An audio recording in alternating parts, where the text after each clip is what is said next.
Hello friends, welcome on this platform. Les amis, Volodymyr Zelensky n'est pas content. Zelensky n'est pas du tout content par rapport à ce qui se passe.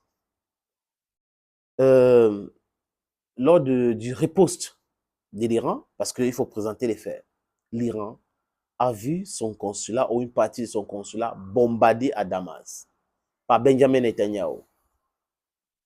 Et on n'a pas vu cette soi-disant communauté internationale réagir, condamner. J'ai regardé les réactions. Macron n'a rien dit. Donc, c'était normal de bombarder un consulat. Je regarde du côté du Royaume-Uni. Pas de réaction de Rishi Sunak parce que c'est normal de bombarder un consulat. Quand c'est un consulat iranien. Du côté de Washington, ils n'ont pas condamné cette attaque brutale d'un consulat qui est un territoire iranien. C'est comme si on avait bombardé un consulat israélien ou un consulat américain, un consulat britannique ou un consulat français, un consulat allemand. C'est comme si on avait bombardé. Pas de réaction. Ils ont fermé les bouches. Et je regarde une interview qu'accorde l'ancien premier ministre bombardeur de la Libye, David Cameron, qui est aujourd'hui ministre des Affaires étrangères britannique. Il ne sait pas comment ça se passe. Le ministre des Affaires étrangères, il ne comprend pas comment les gens ne peuvent pas se passer de ces choses-là. Les amis,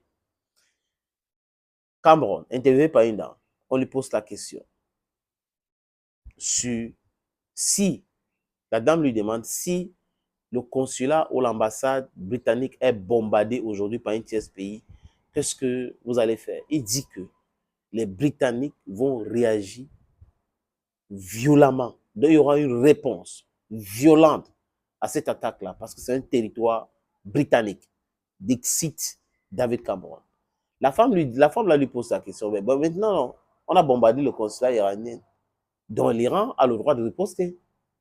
Il commence à manger ses lèvres. C'est de ça qu'on parle. Les doubles standards, double langage. Et cette histoire de soutenir des criminels et de vouloir incriminer les gens qui se défendent.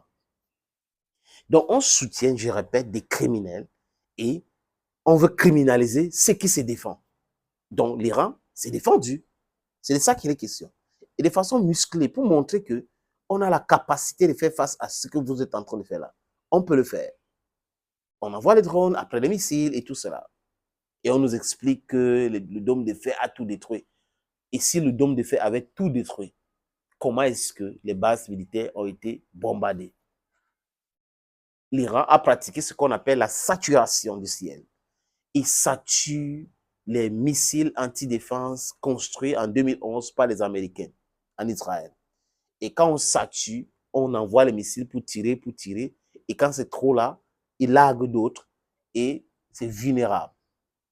Ils peuvent décider de tirer sur beaucoup d'axes. Et tout le monde sait aujourd'hui que c'est des Britanniques, c'est des Américains, c'est des Français qui ont aidé l'Israël a stoppé ces plus de 200 ou 300 missiles et drones envoyés par les Iraniens pour répondre au bombardement de leur consulat. That's what happened. Maintenant, les amis, Zelensky, aux premières heures de ces ripostes iraniennes, avait dit que l'Iran, c'est un pays dangereux, comme la Russie. Donc, du coup, le monde devait se mettre ensemble pour protéger les intérêts de l'Israël et les intérêts de l'Ukraine. Donc, il voulait faire bonne presse, il voulait parler, il voulait qu'on le voit comme quelqu'un qui est important. Mais Zelensky devrait comprendre qu'il n'est pas si important que ça aux yeux, du point de vue de l'Occident. Il n'est pas important. C'est que c'est un maillon faible qu'on est en train d'utiliser comme un pion maintenant pour créer des problèmes aux autres. Mais on se rend compte au fur et à mesure que c'est compliqué. C'est très, très compliqué. Parce qu'en face, ce n'est pas un petit pays. On n'est pas en train de parler d'un petit pays. Aujourd'hui, l'alliance entre la Russie et l'Iran fait peur. On ne connaît pas la capacité d'armement de l'Iran. On ne connaît pas ce que les Iraniens ont. Donc, ça rend l'équation tellement, tellement difficile, les amis. C'est de ça qu'il est question aujourd'hui. OK, autre chose qui est très important aussi à noter, c'est quoi? C'est que Zelensky dit que ce n'est pas de la propagande qui protège le ciel. Que ce qui s'est passé en Israël, la protection du ciel d'Israël, pas la France, pas le Royaume-Uni, pas les États-Unis d'Amérique, alors que l'Israël ne fait pas partie de l'OTAN, dont l'article 5 n'a pas été déclenché, on devrait faire exactement la même chose avec l'Ukraine. Et qu'est-ce qui empêche de faire avec l'Ukraine? Il ne demande pas à l'OTAN de faire la guerre contre la Russie, mais il demande à l'OTAN de protéger le ciel ukrainien, comme il protège le ciel israélien.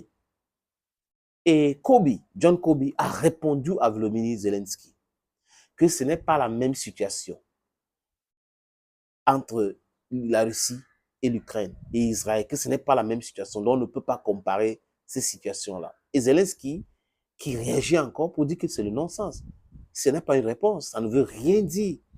On est des alliés, vous protégez un allié, l'OTAN protège le ciel d'un allié, et l'OTAN ne veut pas protéger le ciel. On demande de protéger le ciel, on ne demande pas de faire la guerre. Donc ne faites pas la guerre, protégez notre ciel.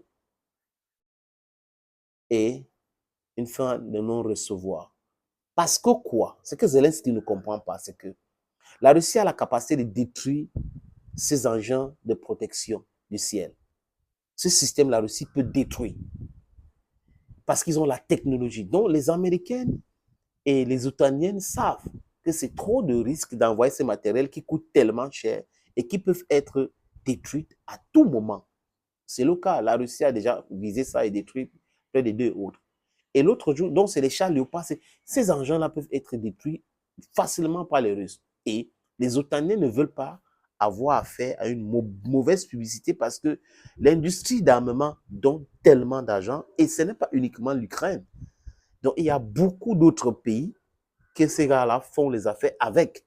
Donc, on ne peut pas commencer à parler que de l'Ukraine. Et Zelensky aurait voulu qu'on s'appesantit sur l'Ukraine, on met l'intérêt sur l'Ukraine, on essaie de protéger l'Ukraine, on essaie de faire ci sur l'Ukraine, mais que non. L'intérêt de l'Ukraine, c'est important pour les Ukrainiens. Mais ce n'est pas pour les Otaniens. Les Otaniens ont une autre pensée, ils ont une autre façon de penser, de réfléchir. C'est comment faire pour affaiblir la Russie. Donc, ce n'est pas tant l'Ukraine. Parce que quand ils parlent de valeurs démocratiques, l'Ukraine, ce n'est pas une démocratie. Il n'y a pas de l'opposition. Il y a des Azov là-bas. Ça n'a rien à voir. L'Ukraine, c'est un moyen de vouloir atteindre la Russie, d'affaiblir la Russie, de couper la mer Noire, la mer d'Azov et tout cela. C'est ce que les gars veulent faire. Et avec la Russie, ça savait que no way, it cannot happen. Donc vous comprenez aujourd'hui, les amis, que Zelensky, petit à petit, va se rendre compte de l'erreur monumentale qu'il a fait en confiant la sécurité de l'Ukraine entre les mains des Otaniens, en pensant que les Otaniens étaient tellement forts au point où ils pouvaient effrayer tout le monde. Pas de la Russie. Ils ne peuvent pas, les amis. Thank you, friends. Thank you for watching and bye-bye.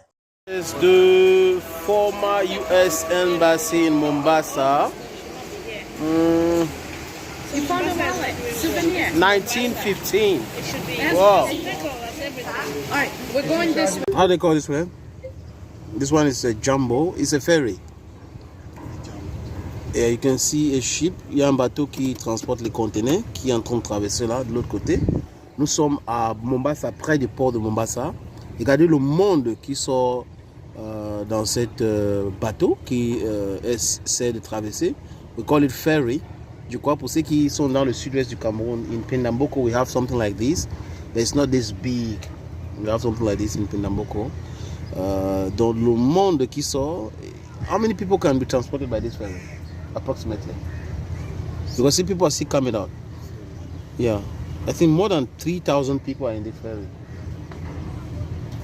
Plus de 3,000 personnes. Plus de 3,000 personnes. Regardez comment les gens sortent. Avant de filmer, les amis, c'est qu'on a constaté qu'il y avait un monde fou qui sortait de cette bateau qui aide à traverser ce coin. Franchement, c'est agréable de voir.